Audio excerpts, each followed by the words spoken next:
late February. Born 50 year history of Apex. But there were 40 years when I lived somewhere else, some other part. We call Native Americans or Indians. The most recent of them were the Tuscarora Indians. You may have heard the Tuscarora. And they were here when white folk began coming across the ocean and trying to settle in the Lost Colony in North Carolina here, and unsuccessful. That was in the 1580s, and then successfully at Jamestown in 1607. My family, both sides of my family, mom and dad's side, not they weren't in the first boat, but they were here in that area within a generation or so. And what happened was a lot of those people migrated south and then into North Carolina, where they ran into the Tuscarora Indians. There was an unfortunate and terrible war in 1711 through 1714 that wiped, basically it pushed the Tuscarora out of North Carolina. Some groups went south and west, joined with the Cherokee. Others, because the Tuscarora had originally migrated down some centuries before and spoke a language similar to the Iroquois of the Iroquois Nation up in upstate New York. Anybody from upstate New York? Okay, all right. They went up your direction, and that's where they settled. A very few, left and came back. And we actually have, I know of one or two people who live in and around Apex today who claim heritage with the Tuscaroras that were here before any of my ancestors, we'll say, came here. The other interesting thing is that Apex, while Raleigh's the largest, Cary I guess is second, and I guess Apex is third largest in Wake County. Apex was relatively late in forming as any kind of meaningful community. I could read off a number of places that you probably know and perhaps even live in or nearby. Holly Springs, Green Level, Salem, Olive Chapel, New Hill, Holleman's Crossroads, Jones Crossroads, that's out in Fairview, Swift Creek, Friendship, Pages Station. Anybody, you get extra credit if you know what Pages Station is called today. Anybody? Cary. That has a whole interesting history, but I don't have time to go into it. Cary. All of those communities, which is what they were, and what was a community? Basically, it was when a few families, maybe two or three, maybe more, lived in a certain geographical area. They built a church, and they had a grocery store, and then later a post office. And if you had those three, particularly the first two, you are a community. Well, Apex was way behind all of those. It was simply a place called Log Pond that was known for being a log pond, not for being a community of any kind, up until after the Civil War. And I'm going to explain why that was the case and how everything changed. How Apex went from being worst to first, last to, at least in southwestern Wake County. Okay? Any questions? In 1869 or thereabouts. It's a big year. It's a big period. So it was founded then. And what I want to point out as far as houses are concerned is, I'll pass this around. You can hurriedly take a look at it. This is a house that was located over about where that brick, this side of that brick building, where that truck is going. Okay, so where the truck is going? Okay, it was just on this side of that truck. When I was a kid growing up, until it finally ran out of gas, it became so decrepit they had to tear it down, which was extremely unfortunate. Anyway, it was a house that Jesse Norris owned. Jesse was one of the originals in Apex. He had a bottling company. He was quite successful. He was rather affluent. And this house that you're looking at, which is interesting because all the other houses I'll show you all kind of look the same. They're just your basic southern, small town, late 19th century architecture, okay? This one, you'll see, is almost Gothic looking. That's what my brother and I call it. I don't suppose an architecture student would say it, but we call it Gothic. And in fact, it reminds me and reminds him and used to remind us of the Addams Family house. The Addams Family. It's spooky.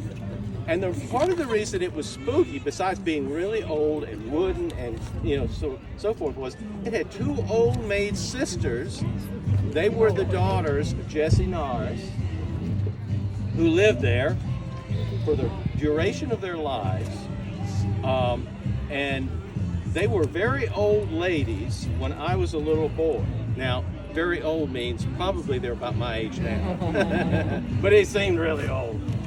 And Maud and Maybelle Norris, they were kind of, in Southern speak, we say they're kind of peculiar. They were a little unusual. They kept to themselves. They didn't bother anybody. They seemed nice, but you never know. The kids that I grew up with, we all thought that they were witches. And we all thought that there was something nefarious going on in that decrepit old house that looked like the Addams Family house. And it got so bad, and Mama felt so bad for these two ladies, that she took her Cub Scout den of about 8 boys. And then my brothers, 3 years later, he did the same thing. To the house, introduced us to these sisters. We had tea, which the boys didn't really understand, but it was nice. And they didn't eat any of us or anything. And it turned out that it was pretty normal. The reason I point this out, though, however, is Jesse did something very important. Thank you. Oh, yes. He did something very important, historically speaking. In 1911, the whole downtown of Apex, practically the whole downtown, burned down. The Great Fire of 1911. Everything was pulled out of the buildings, and the fire was over. They pulled everything out in the street, and he at that point was really up in years. But he noticed that there was a safe, and he thought, maybe there's something in this safe that we need to recover. So he got some men, and they figured out a way to pry the safe open. They didn't know who it belonged to because everything was kind of in a big mess, and it was kind of chaotic. They got the safe open. There were just a bunch of old papers. So he grabbed them up, and he came from over where downtown, walked over across the tracks, over to his house, and took them up and put them in his attic. And then he died a few years later. So Maud and Maybelle, his daughters, inherited those papers. They didn't know what to do with them. They happened to have raised a young girl who was their niece. Her name famously came to be known famously as Julia Montgomery Street. And Julia Montgomery Street became one of the celebrated children's authors in this whole area. She won a bunch of awards over the course of her life. She went to UNC and mixed and mingled with, who was the guy that did down in Paul, did the play Manio. Huh? No, Paul Green. Paul Green. Yeah. Okay, she was part of that crowd. Of, I guess, literary types. And she wrote children's books and was very successful. Anyway, they decided to give them to Julia. Julia was living in Winston-Salem by then. I think she'd married. She wasn't as peculiar as her aunts.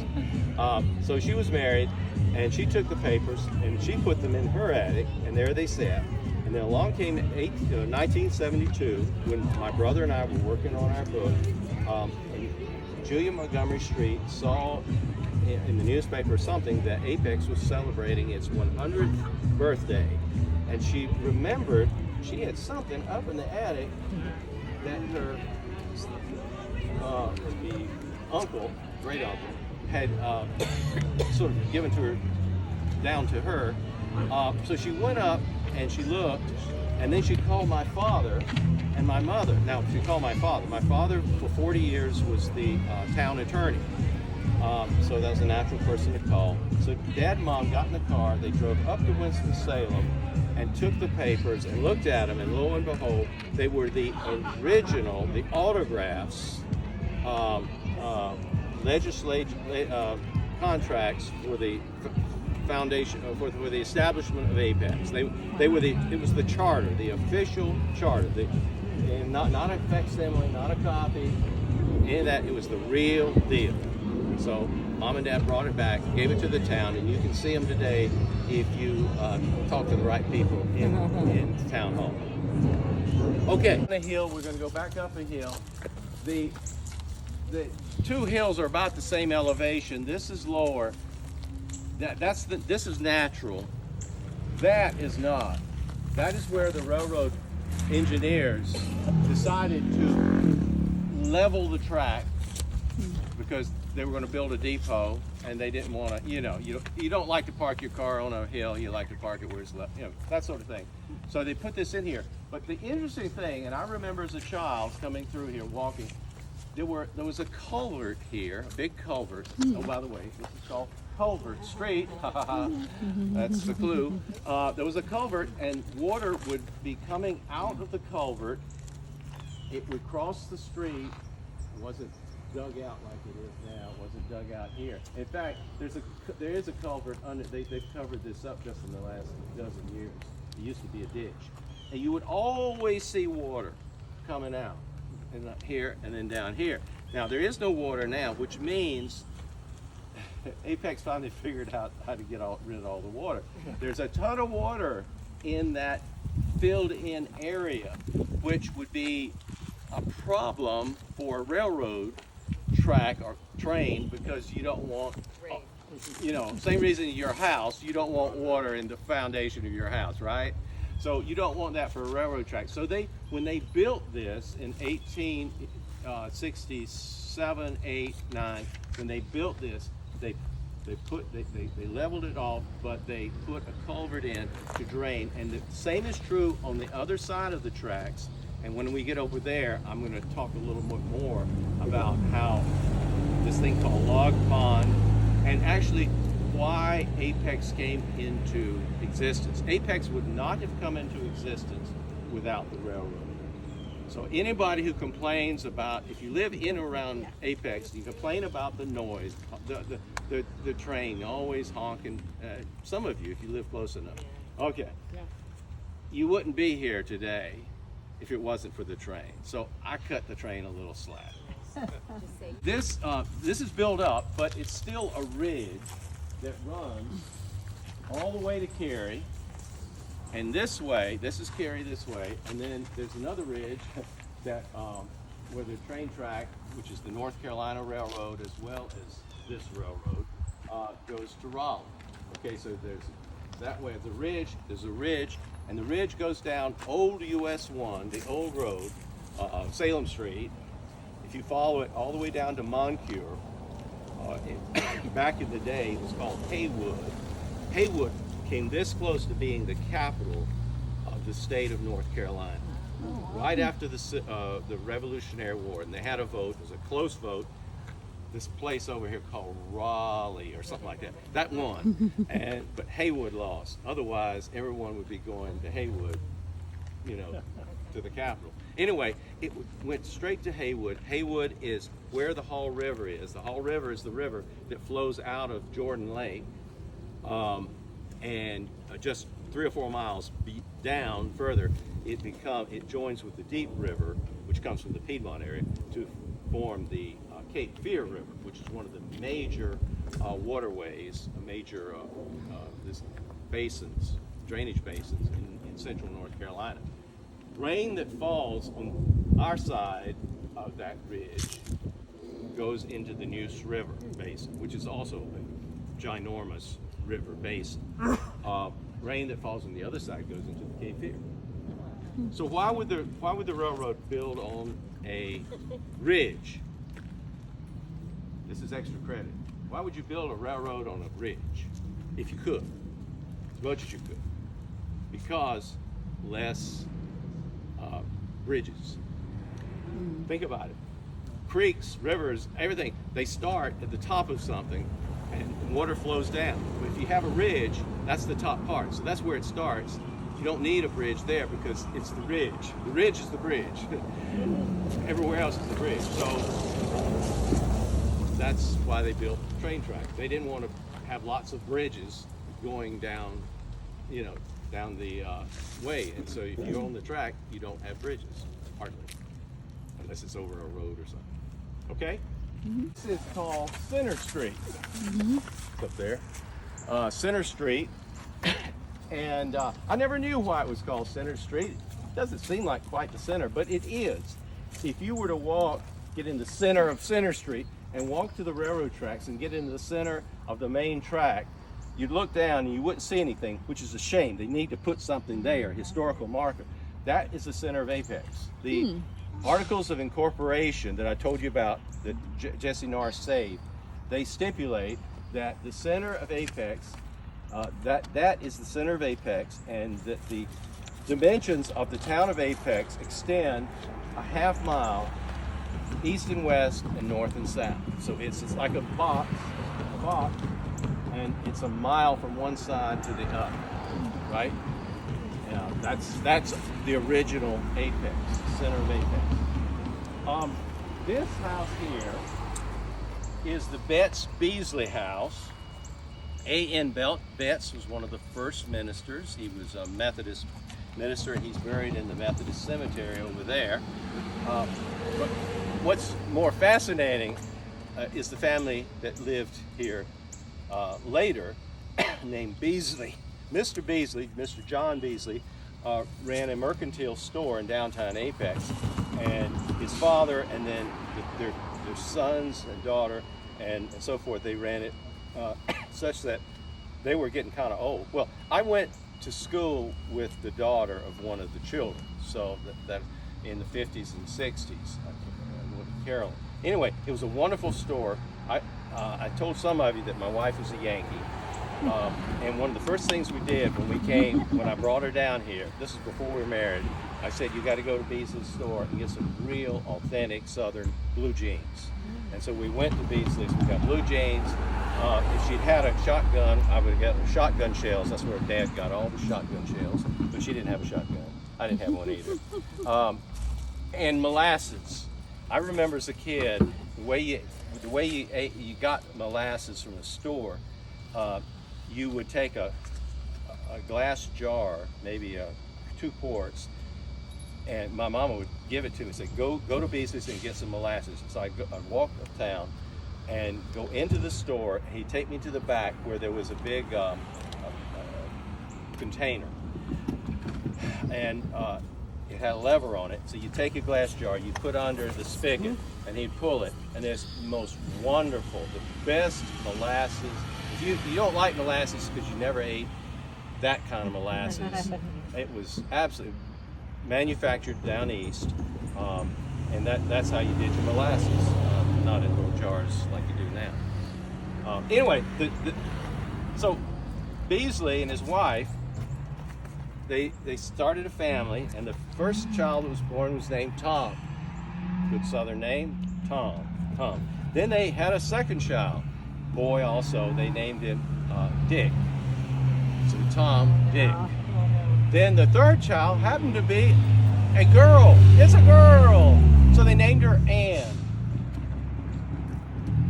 The fourth child was a boy also. So what do you suppose they named him? Harry. Tom, Dick, and Harry. And Harry is the one who's the father of Carolyn that I went to school with. He only passed away a couple years ago. This railroad was completed in 1869, after the Civil War. It would have been completed before the Civil War if there'd been no Civil War, but with the coming of the Civil War, it would have been completed during the Civil War. But they finally got around to finishing it in 1869, and then in about 1905, in Durham, the Duke family, named for that university there, okay, the Duke family, tobacco was the big crop in North Carolina until, I don't know, it was not the crop, it was the industry. It was the #1 industry in North Carolina, even during my childhood. Most of my friends, including my brother, worked in the tobacco fields every summer. I somehow avoided it, but most of them did. Anyway, they built a railroad called the Durham and Southern that ran from Durham through Apex, and if you go just up there, well, you know, if you cross the railroad tracks at Hunter Street, that you cross two sets of tracks. The second set, the smaller set, the one where you hardly ever see a train cross, that is the Durham and Southern. It came right to there, and then it went across, and it sort of paralleled Center Street all the way down about a half a mile, 3/4 of a mile, across Center Street, right at where the Peakway is now, that intersection, and then went down to Holly Springs, to Fuquay, over to Angier, Coates, Irwin, which was called Duke, I think, back in the originally, and then over to Dunn. So it went from Durham to Dunn, which meant what happened was Apex had two railroad tracks, and they had a Union Station. They had everything they needed to grow in an incredible way, and they did. It's just amazing. It started out with about 200 people in town when the first census in 1880. Now, 1873 was when it was founded. So 7 years later, it was about 220 people, and then it just added 100 or 200 every 10 years up until the Great Crash. It was after the fire. It survived the Great Fire. It just kept going. But then in the early 1920s, I'll explain this later, there was an economic problem. The tobacco went south. That's not good way to put it. It went up in smoke. The whole tobacco business went up in smoke, and so the population diminished a bit, but then it started growing again. And the crazy thing is, when I was growing up, just to give you an idea, most of you have come here since what, 2000 or maybe 1990s. Okay, so you've known Apex since then. When I was born in 1952, there was about 1,000 people in Apex, in that square, thing. When I went off to college in 1970, there was about 2,000, about 2,200. Okay, today there's 75,000. Do you see? And most of the 75,000, you folks, came in the 1990s or later. If you see, you just see the population go like this.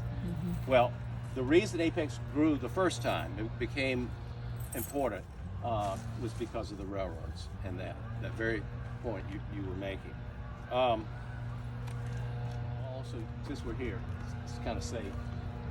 If you go from Raleigh to Cary on the railroad track, you go slightly uphill for 7 or 8 miles. It's not it's hardly even noticeable climb, but it's significant.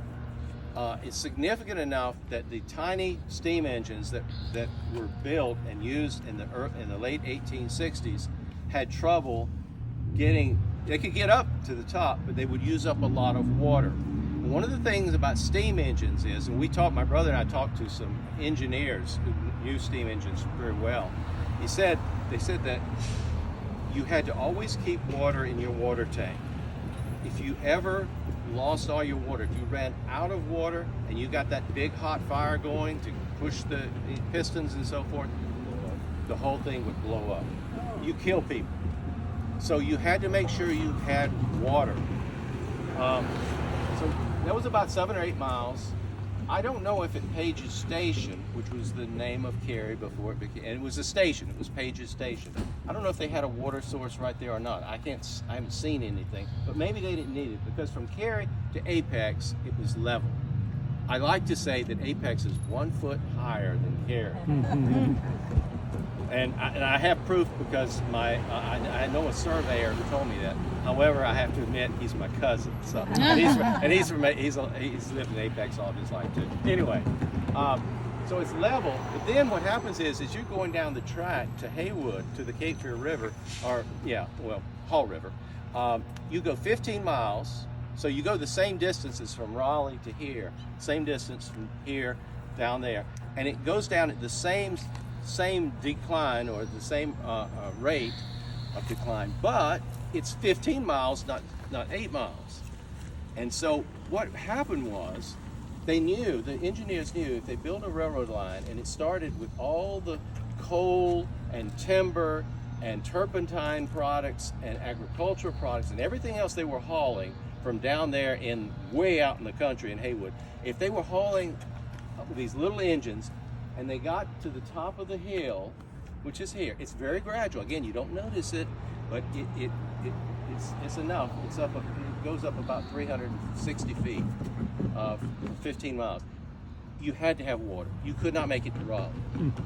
Just so happened there was a source of water on top of this hill, and it was right over there, and it's part of what creates the culvert issue there, which we'll talk about when we get around to it. So just remember that Apex came into being because there was water.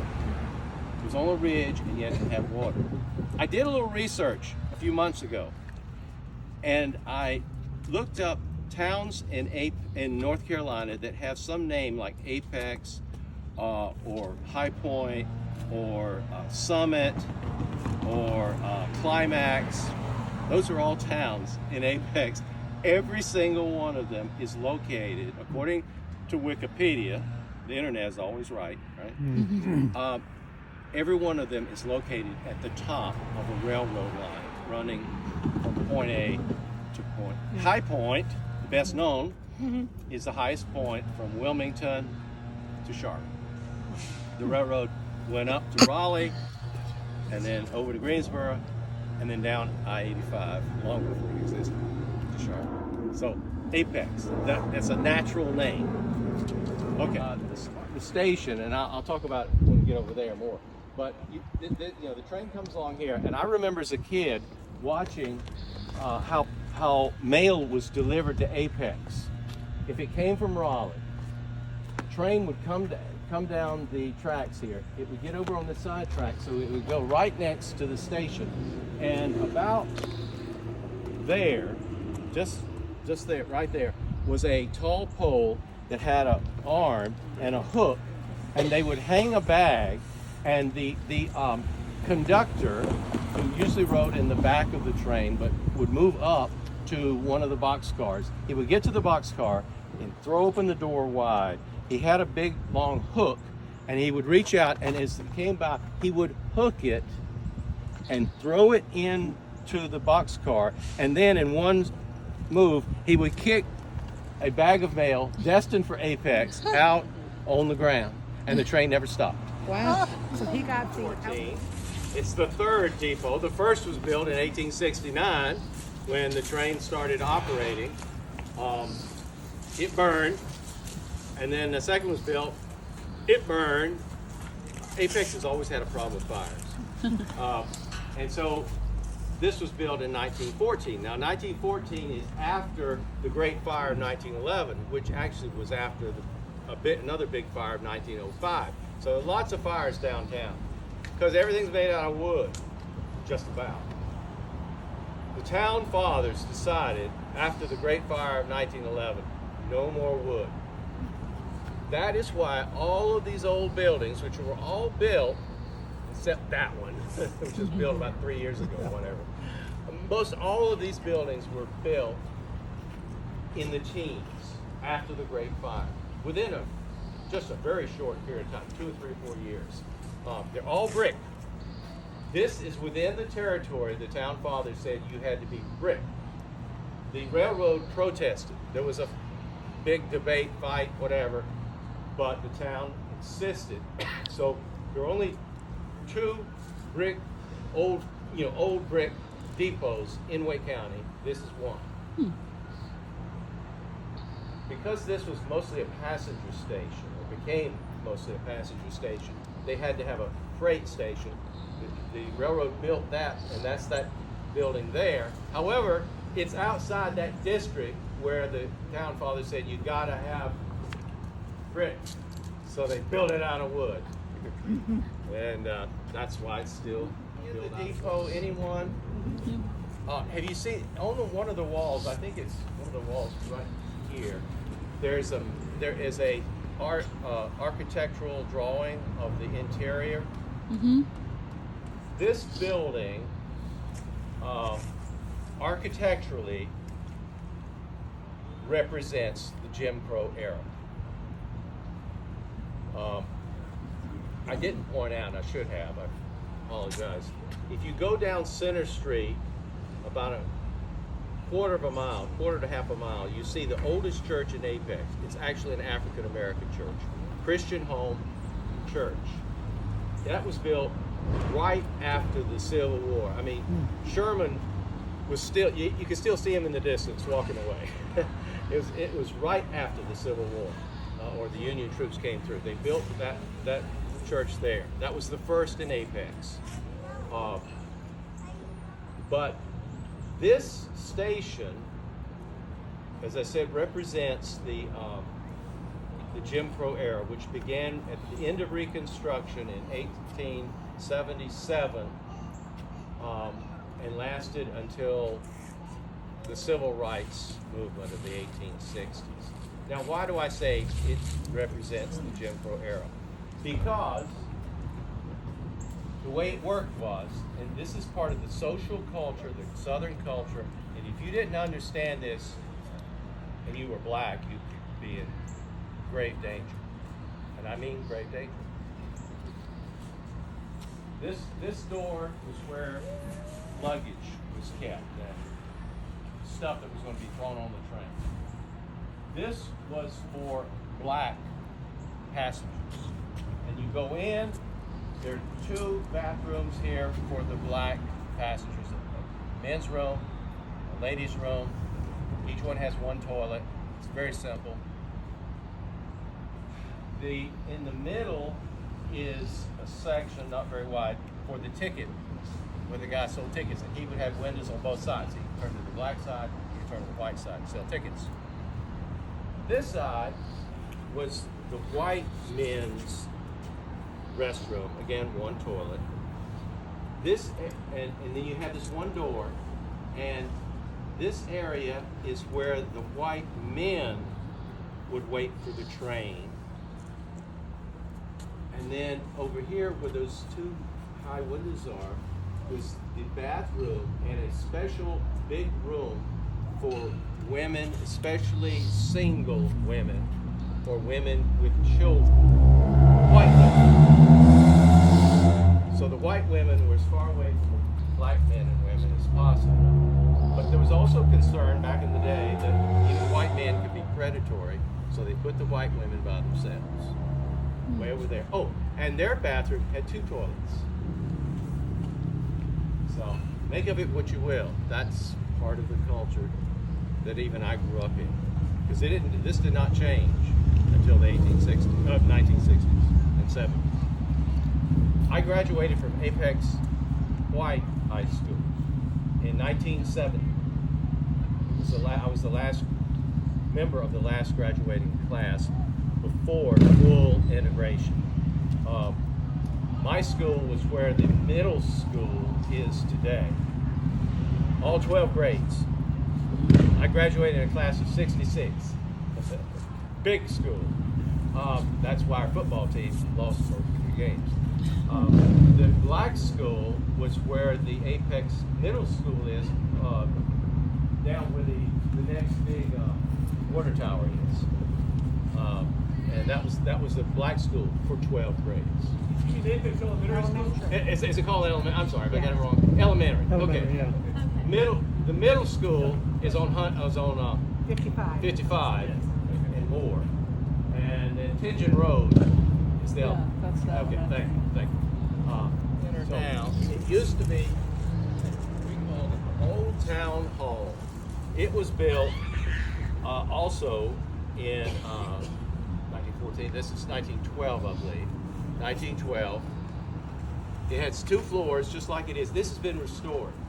However, if you'd gone in the early 20th century, on the bottom floor, you would have found what was tantamount to a indoor farmer's market, where they would sell produce and meat.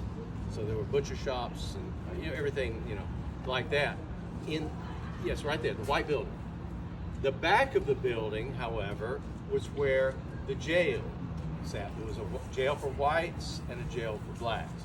Basically one or two people each, and that's where the town constable had his office back there. Upstairs on the left, that window on the left, was where the mayor had an office, and then the rest of the building was as it is today. That's really what's been restored.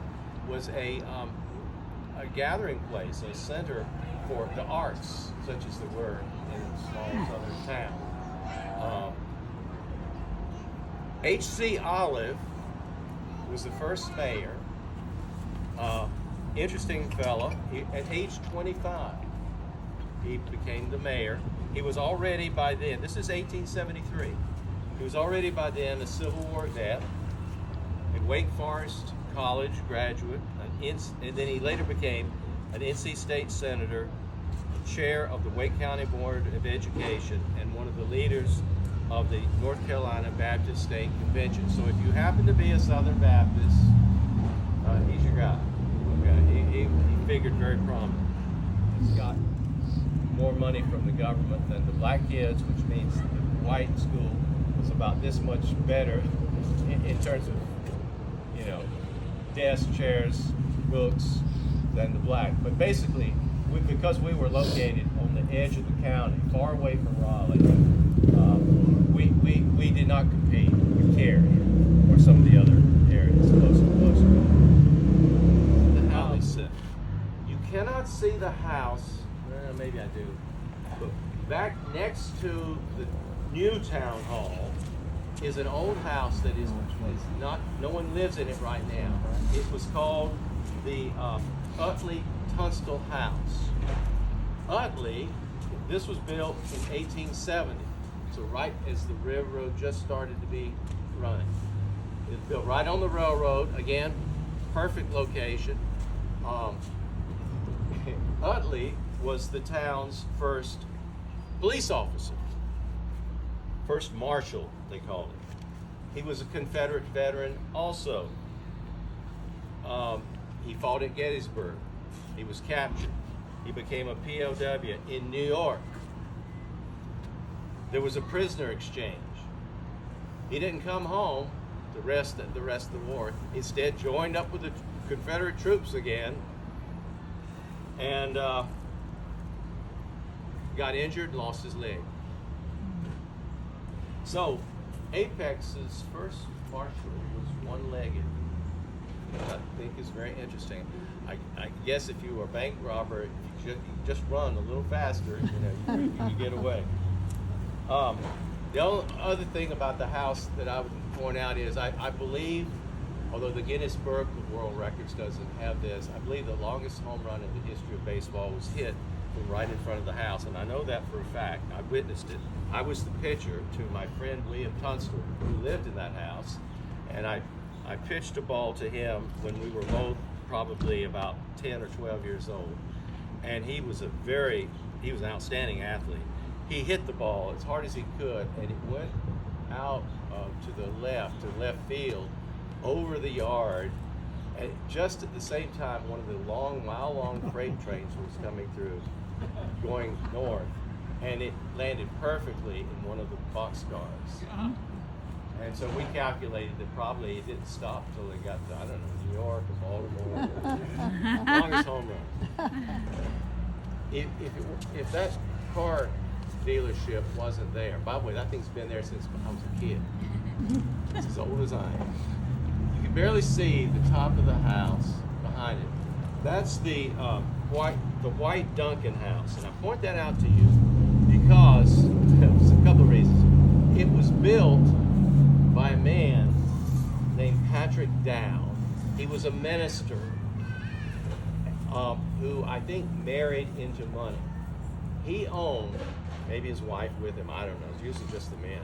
He owned land from about where the street is, somewhere in this area, just with the house just inside, all the way to almost the auto mile, the new US 1, it's about 3 miles. And I don't know how wide. It was a big, he owned just a ton of land all along there. because he was a preacher, he liked to use biblical language and terms and stuff. He called the whole area Shepherd's Vineyard. So any of you live in Shepherd's Vineyard? I jog and sometimes jump over snakes in Shepherd's Vineyard on that trail, through the woods. That was his land, and he built the house for his daughter, who became a white, and his daughter, both she and her daughter, were known for sitting on the front porch, because if you stand up here at the stoplight and look down the street, you can do this sometime, you can see the house is right in the bend of the curve right here.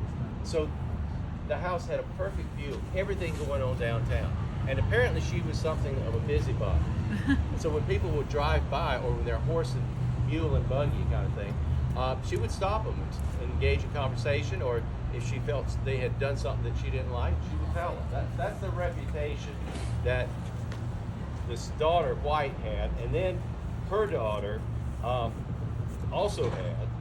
Her daughter's name, she married a Duncan. That's an old name in Apex. And her name was Laura Duncan. Oh, Laura Duncan. Right over there, Laura Duncan Street, going all the way out past the school. So if you went to Apex High School, that's Laura Duncan, right? Yep. Yep. So. Okay. All right. There's an old Hutchinson was one of the first businesses. He had a plug tobacco company down on Highway 55, intersection with Salem Street. Plug tobacco. As I said, tobacco was a major industry in Apex and all of North Carolina. And he was quite successful. Tobacco, everybody was involved in tobacco. My father smoked, my mother smoked.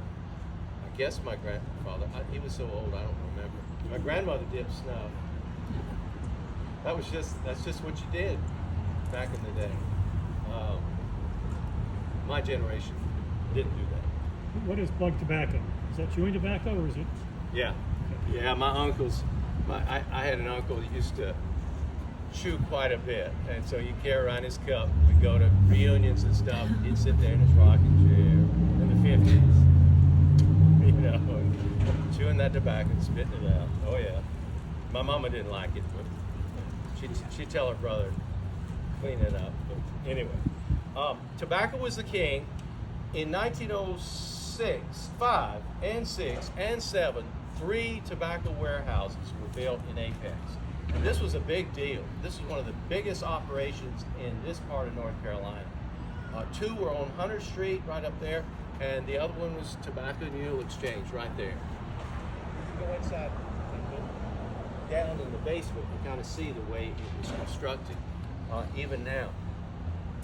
Farmers would bring their tobacco to market in September and early October. And this was close enough so that the farmers around here would do that.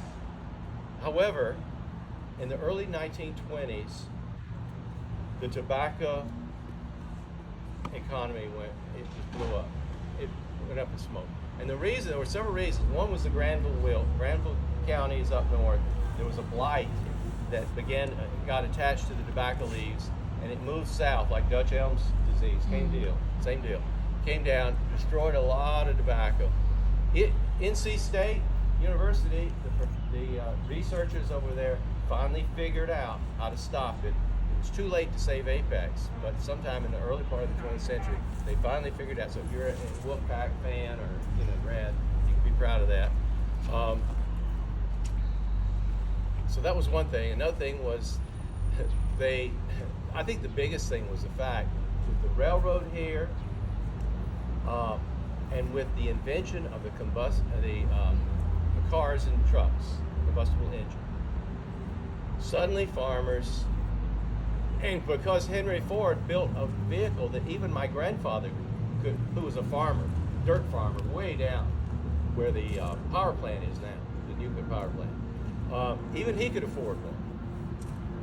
In the Great Depression, they all had mechanized vehicles, they could carry the tobacco further if they could get a better price. And what they found was if they drove their tobacco to Durham or drove down to Fuquay Varina or some other place, they could get a better price.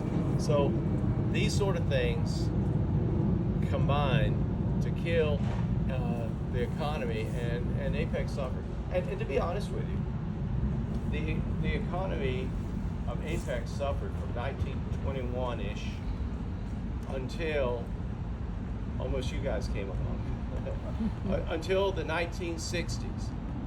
And what happened in the 1960s? It changed everything. The Research Triangle Park. Governor of North Carolina in 1959 or 89 got the legislature to pass a bill to create the Research Triangle Park. It started out slow, but it just grew and it grew, and that's what brought all of you, basically, not directly perhaps, maybe you didn't go work at IBM or one of these other research facilities that's in the park today, but you came perhaps because there were jobs that those facilities helped to create, indirectly, whatever it was. That's what happened. So give thanks to the Research Triangle Park, RTP. On the other side of the street, as you go up the hill, there are some basements. On this side of the street, where that's the Peak City Grill, great thing. No basements. Why?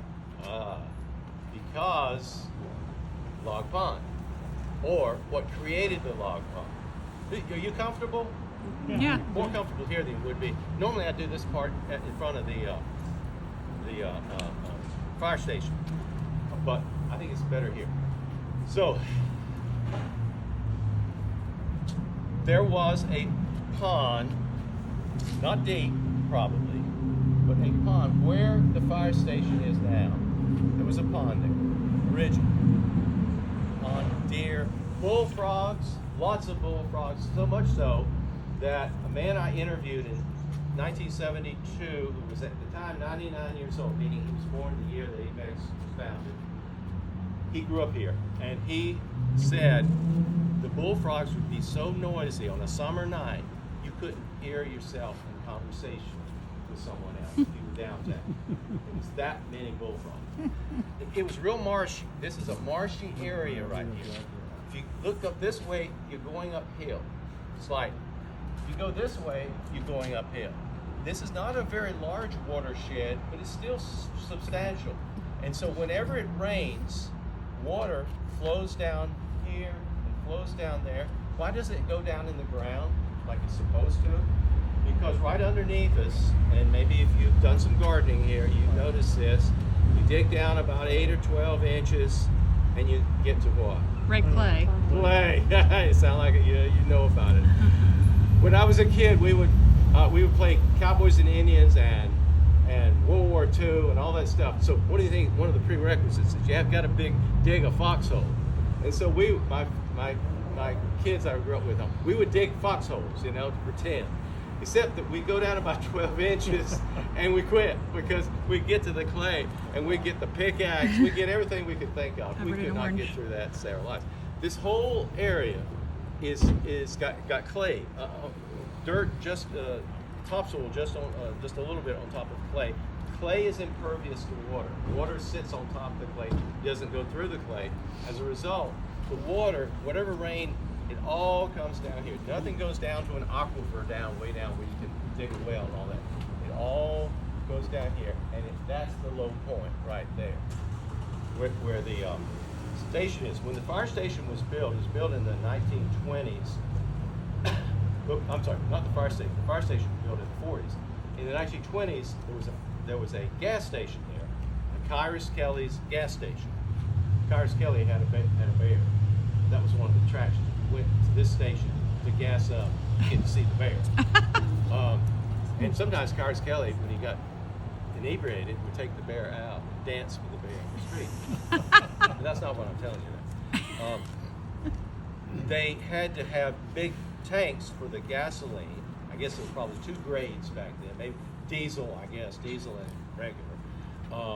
And they put the tanks. They dug it out. By then, the pond was gone. By the way, they had put culverts on either side enough to drain enough that you really didn't see water much at all. But when they dug down, I'm sure they ran into water again. But they dug down and kept digging. They rather than get 2 giant tanks to put in for the gas like you do today, they took a couple of tank cars off of the railroad and sunk them in. Just dropped them in, and then put gas in it, and then for 20, 25 years, that's how it worked. When Tyrus Kelly, I guess he went on, whatever, they sold it. They put in the fire station. This is the first fire station. They decided to dig those tanks up, but when they started to do a little, the tanks just they started to build on top of the tanks, just cover them up, build, but they would keep coming up because the water would push them up. So they ended up filling up with sand, burying them down there again, and they left them there. So under this fire station are 2 train tanks of great historic value, maybe in another 1,000 years or something. They'll dig them up or something like that. Sits there and forms the pond, and that's the pond that was used to provide water for the trains coming by. The steam engines got larger and larger until finally this pond just wasn't sufficient. And of course, if you went some period of time without rain, you would begin to have things dry up anyway. So they went down Saunders Street, which is a little street over there.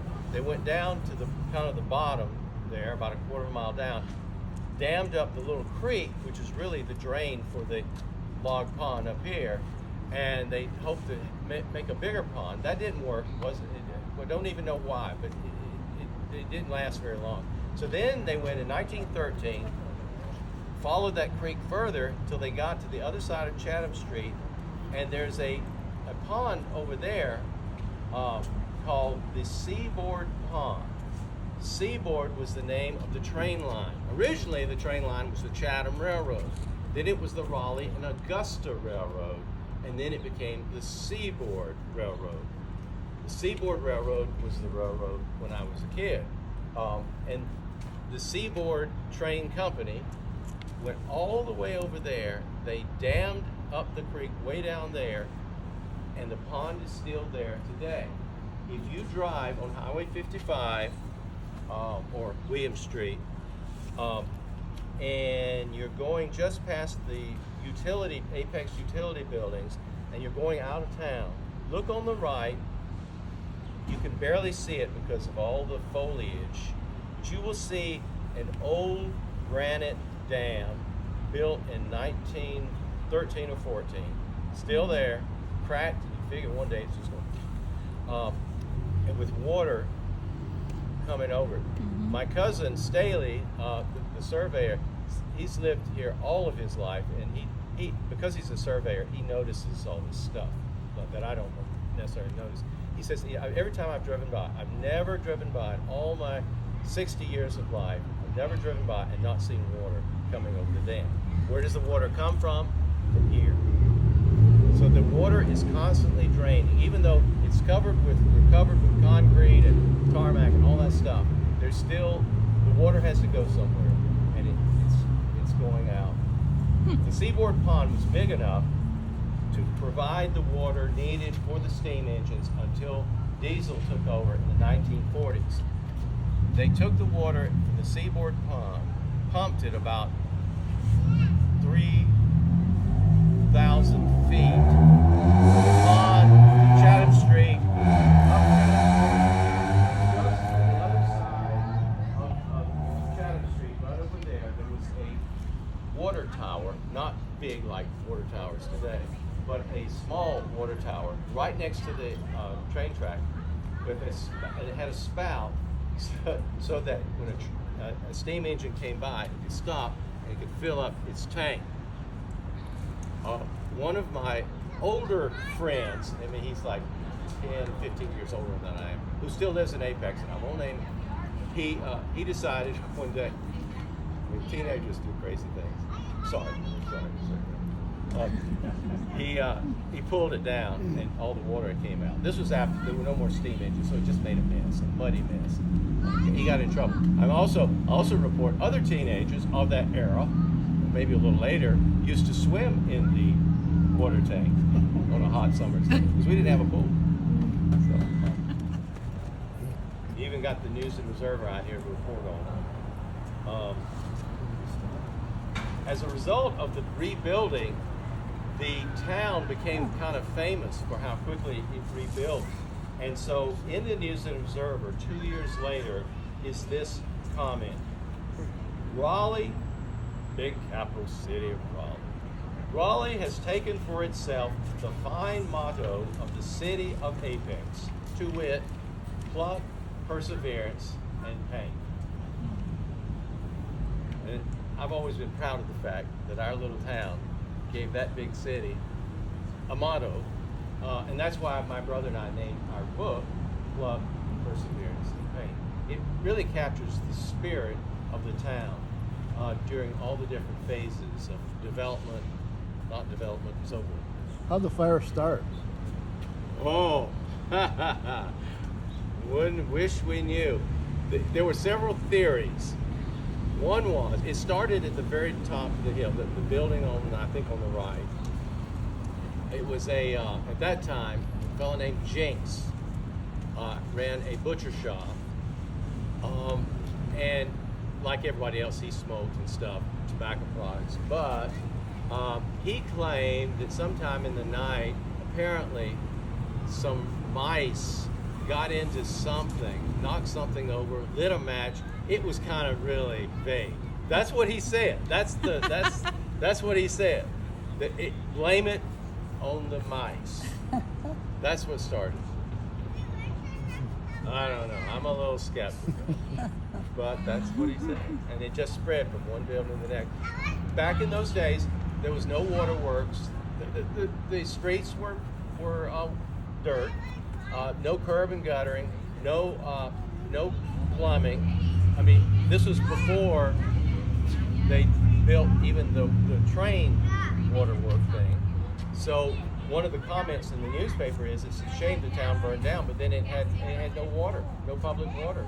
There's no way to fight the fire. No fire station, nothing, just buckets. Bucket brigade. People came out. A train saw it in about 1:30 a.m. in the morning. Blew its whistle, kept blowing. People started coming out of their houses, came with buckets, and they tried to fight it, but they couldn't stop it. North Salem Street is a building on the right, about halfway up. I forgot what the name of the store is, where it's located. Anyway, unlike all of the other buildings, this one building was owned by a black man. He happened to be the black man who actually built many of these buildings. He was a builder, and he was able to accumulate enough wealth from building the other buildings that he could buy a little bit of property right in the center, on the right-hand side as you go up, and build and do that. So, and that was just really unusual. Most of the time, black people, they would come to town to go to Beasley's store, and the 2 or 3 others that would let them come and welcome them. But you could not, if you came to a store that was sold food, you could not eat. If you're black, you had to eat outside. It was preferred that you come to the back of the building, not Beasley's. Beasley's was different. That's why it was so popular. But the black man had a store. A building. He rented it out to a family called Holland. Ms. Holland, Tula Holland, was the matriarch of Apex Baptist Church when I was a little boy. And so the Hollands had Holland's drugstore. It was a drugstore. They weren't the most racially enlightened people. And my brother and I have always felt it was kind of ironic that this couple were not racially enlightened by any means, had to rent the building from a black man and pay him rent. There's a certain irony there. understand the culture of the day. The white person paying the black person for the right to use their facility. But the black person to get paid the rent had to go in the back of his building to get it. Okay, let's Jones, he was a tooth guy, dentist. And then the Martin house, Martin was a classmate of mine. Anyway, so the first mayor of Apex lived in that house, built that house, I guess. Which is beautiful. Actually, if you take, I love the magnolia tree. We have 2 in our yard. But if you take the magnolia tree out, you can see the house, and it's very, very Owned by an Upchurch who owns the antique store. yeah, that's what I understand. That's what I haven't met them. Okay, I'm going to wrap this up real quick. This is the church that I grew up in, but it's not that church building. It was very much smaller, and it was pointed this way rather than this way. Apex Baptist Church, founded like so many of the white churches in 1869. It was first called Apex Missionary Baptist Church and located down the street about 2 blocks before you get to Highway 55. The town cemetery was originally the Apex Baptist Church Cemetery. When they moved the church building up here, they gave the cemetery to the town. Okay, so that's the town cemetery, which is a civic, non-religious. It was originally Apex Baptist. Now, next to the church and preceding the church building down there was what I like to call R.W. Jenks, same name, different person, cousin or something. R.W. Jenks, for the original microbrewery in Apex. He had a moonshine business. And when Apex was founded in about 1873, somewhere right around there, he built a still on what is no longer exists. You don't see a creek because it's all got culverts, but there was a creek running from right here on the top of the hill down, going past the swimming pool, community center, and going all the way down to Highway 55 and beyond. He dammed up where if you know where the pool is, the community center, you know where the children's playground is, all those things. Somewhere in that area, he dammed that up, and he created the pond, water that you need to manufacture white lightning, or ardent spirits, as it was called back in the day. And he had a very successful business because there were a lot of thirsty people in these parts, except for the Baptists. The Baptists were not thirsty. Actually, they were, but they wouldn't let you know about it. I know they were thirsty because a couple of generations later, when we were there in the Baptist church, and my father was one of the leaders of the deacons, he got to making wine in our basement, and at Christmas time he would take bottles of wine and give them to all the members of the time, the leading people in the church, and no one ever turned him down. He even got the minister, he even got Rhonda Robbins to come over to the house one day, and they sat down and shared a glass of sherry. There you go, true South. Jenks has a microbrewery. The Baptists in the late 1800s think that's an abomination unto the Lord. So they get into a fight because the Baptists and the Methodist leaders, white men, all men, run the town. They are the town council. They pass a law saying you cannot have a whiskey still within the town limits. So Jenks picks up his operation, his coils and buckets and all this stuff, and he moves down that creek to just outside the town limits, which is just on the other side of Highway 55. You can still see what appears to be the earthenware dam that he built to dam up the same creek but further away. And he started all over, renewed, and it was, again, he was terribly successful, so much so that the leaders of the town went to the state legislature and got the legislature to pass a bill granting Apex authority, the town government, the authority to regulate all business within 2.5 miles of the center of Apex. Of course, Jenks still was within that territory. So he picked everything up again and moved just outside of the 2.5 mile limit and built his third still. And it's still there. No, I can't go down there, but I told you about the Consolidated School over on Tenjin Road. That was a Rosenwald school. I don't know if anyone familiar with the Rosenwald School? Okay. All right. Back in the early teens, a Jewish philanthropist by the name of Rosenwald, Julius Rosenwald, became deeply concerned about the fact that black children did not have the same opportunity for education in the South as white children. Rosenwald was a Jew.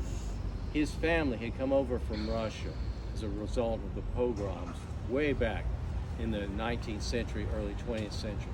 He understood prejudice, he understood suffering, and he just was fed up. He wanted to do something. He happened to be the president or CEO or chief mucky muck of Sears, the Sears Corporation. Does it still exist? I don't even know. Sears, you know what I'm talking about. Yeah. It was under his tutelage, I guess, that the Sears and Roebuck catalog, which was, next to everyone's Bible in the South, Bible catalog. That's how he became fabulously wealthy. So he teamed with the president of Tuskegee Institute. Thank you. Tuskegee Institute in Alabama, whose name was not George. They'll come to me. Senior moment. Anyway, and they decided they would establish black schools in the South. Here's how it would work. The philanthropist, would contribute about 1/3 of the money needed to build a school, a single building. The school itself would provide the design, the architectural plans. They designed these schools so they had really big windows. They all faced to the south and the east and the west. They designed them so they didn't have to have electricity, didn't have to have bathrooms. You could have a porta potty or something outside. So he did that. The local black community was to provide the labor and some of the materials, and then it was the responsibility of the county, of the state, to provide the funding for the teachers. So it was a three-way deal, and it worked famously. In fact, over 5,000 schools were built all over the South in a 20-year period until about his death in 1932. That was one of them. It was one of the last. There were three others right in this area. One in New Hill, one in Friendship, one out Swift Creek. So that's, unfortunately the building was torn down in the 1980s to build the new.